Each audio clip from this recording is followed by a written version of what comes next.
Laksamana Malahayati, nama yang membuat armada Portugis dan Belanda gemetar di perairan Selat Malaka. Dia bukan sekadar bangsawan, dia adalah panglima laut wanita pertama di dunia modern yang memimpin ribuan prajurit janda melawan penjajah. Saat pria-pria di zamannya mengira lautan hanya milik laki-laki, Malahayati muncul dengan kemarahan yang tenang dan strategi laut yang mematikan. Dia tidak hanya memerintah dari balik meja, dia membunuh pemimpin Belanda dalam duel maut di atas kapal. Inilah kisah tentang duka yang berubah menjadi kekuatan, tentang keberanian yang menembus batas gender, dan tentang Laksamana yang menjaga kedaulatan Aceh dengan darah dan nyawa. Lahir dengan nama Keu Malahayati, dia adalah putri dari seorang Laksamana dan cucu dari Sultan. Laut mengalir dalam darahnya. Dia belajar taktik perang dan navigasi di akademi militer terbaik di Aceh pada masanya. Namun, titik balik hidupnya terjadi saat suaminya gugur dalam pertempuran laut hebat melawan Portugis. Alih-alih tenggelam dalam kesedihan, Malahayati bangkit dengan tekad baja. Dia meminta izin Sultan Aceh untuk membentuk pasukannya sendiri. Inilah lahirnya Inong Bali, pasukan yang terdiri dari 2.000 janda prajurit yang gugur. Mereka bukan sekadar barisan wanita yang berduka, mereka adalah mesin perang yang haus akan keadilan. Kekuatan Malahayati tidak hanya di ujung rencong, dia adalah diplomat ulung. Inggris, yang saat itu dipimpin Ratu Elizabeth pertama, lebih memilih jalur damai daripada harus berhadapan dengan armada Inong Bale. Malahayati ditunjuk sebagai panglima protokol istana, mengatur hubungan luar negeri, dan memastikan setiap pedagang asing tunduk pada hukum Aceh. Dia adalah tembok pertahanan terakhir yang tak bisa ditembus. Malahayati gugur saat kembali mempertahankan Aceh dari serangan Portugis pada awal abad ke-17. Dia dimakamkan di atas bukit yang menghadap langsung ke laut lepas, tempat yang selalu dia jaga sepanjang hidupnya. Dia membuktikan bahwa keberanian tidak mengenal jenis kelamin. Dia adalah bukti nyata bahwa sejarah tidak hanya ditulis oleh tangan pria, tapi juga diukir oleh ketajaman strategi seorang wanita. Dijuluki sebagai The Onge Crown Van Java alias Raja Jawa tanpa mahkota, Haji Umar Said Cokro Aminoto adalah salah satu tokoh penting dalam sejarah negara ini. Di samping Cokro Aminoto juga gemar menulis dan menuangkan gagasan-gagasannya misalnya lewat surat kabar. Beberapa sumber menyebutnya sering menulis untuk koran Bintang Surabaya. Tulisan-tulisannya secara berani mengkritik perbudakan yang dilakukan oleh pemerintahan kolonial terhadap warga pribumi. Setelah menjadi ketua Sarekat Islam, Cokro Aminoto pun terus menulis lewat utusan Hindia, media milik organisasi tersebut. Ia banyak menulis tentang penderitaan kaum pribumi dan ketidakadilan yang terjadi kala itu. November bulannya pahlawan. Mari lebih mengenal para pahlawan kita bareng Suara Muslim.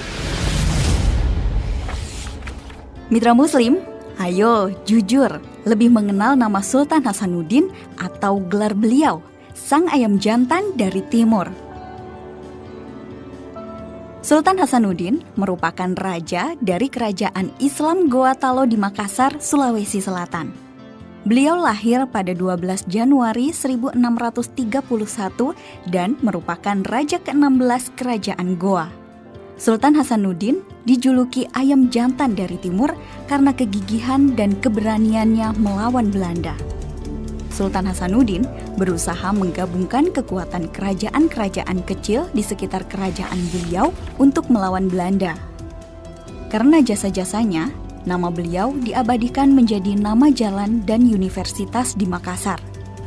Pemerintah juga menganugerahkan gelar pahlawan nasional kepada Sultan Hasanuddin pada 1973. Sultan Hasanuddin wafat pada 12 Juni 1670 di Katangka, Makassar, dan beliau dimakamkan di Kompleks Pemakaman Raja-Raja Goa di Sulawesi Selatan.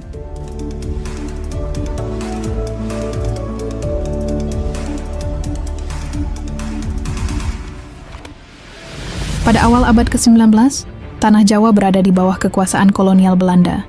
Rakyat hidup dalam tekanan, pajak yang tinggi, kerja paksa, dan kebijakan pemerintahan yang tidak adil membuat banyak rakyat Jawa merasa terjajah di tanahnya sendiri.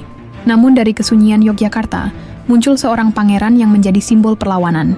Pangeran Diponegoro, putra dari Sultan Hamengkubuwono III, namun memilih hidup sederhana dan dekat dengan rakyat. Diponegoro dikenal religius, bijak, dan berani. Ia kecewa dengan arah Kesultanan Yogyakarta yang mulai tunduk pada Belanda. Tapi puncak kemarahannya meledak ketika Belanda membangun jalan yang melintasi makam leluhurnya tanpa izin. Sebuah penghinaan besar dalam budaya Jawa. Tahun 1825, Diponegoro menyatakan perang terhadap pemerintah kolonial Belanda. Ia tidak hanya melawan sebagai seorang pangeran, tetapi sebagai pemimpin spiritual dan simbol kebangkitan rakyat.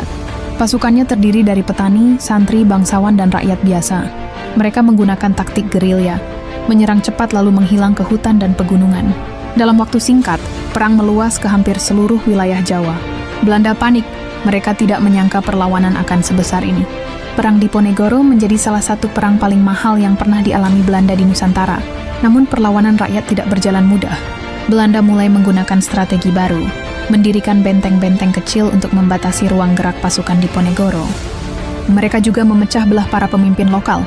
Setelah hampir 5 tahun berperang, pasukan Diponegoro mulai terdesak.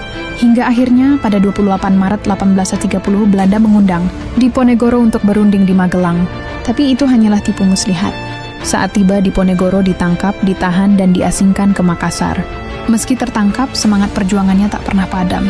Ia wafat di pengasingan pada tahun 1855. Tapi namanya terus hidup sebagai pahlawan bangsa, simbol perlawanan terhadap penjajahan.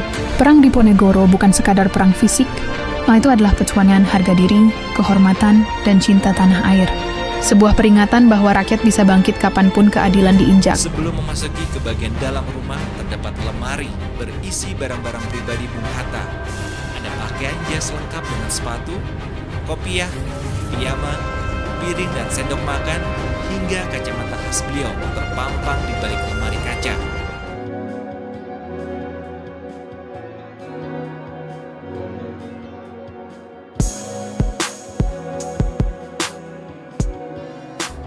Setiap hari selalu tampil klimis, tapi bukan rambut, jenggotnya. Karena setiap jam 6 pagi baru bangun tidur langsung bersih mencari favoritnya, lurus jenggot. Alright. Di bagian tengah rumah pengasingan, kita bisa masuk dan melihat kamar pribadi mantan Wakil Presiden Republik Indonesia pertama lengkap dengan tempat tidur kelambunya. Tepat di bagian belakang rumah, terdapat sekolah kecil Bung Hatta dan Sultan Syahrir.